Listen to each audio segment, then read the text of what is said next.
తెల్లవారితే చక్రవర్తి అయి రాజ్యమునేలే రామయ్య తండ్రి మాటకై పదవిని బదలి అడవులకేగెనయా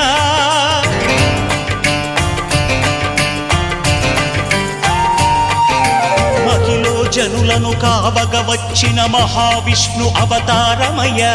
ఆలిని రక్కసుడపహరించితే ఆక్రోశించెనయా అసురుని త్రుంచి అమ్మను తెచ్చి అగ్ని పరీక్ష విధించెనయ సాగలి నిందకు సత్యము చాటగ కులసతినే విడనాడెనయ నా రాముని కష్టం లోకంలో ఎవరూ పడలేదయ్యా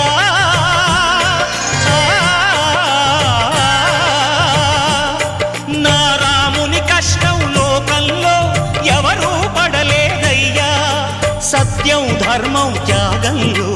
అతనికి సరిలేరయ్యా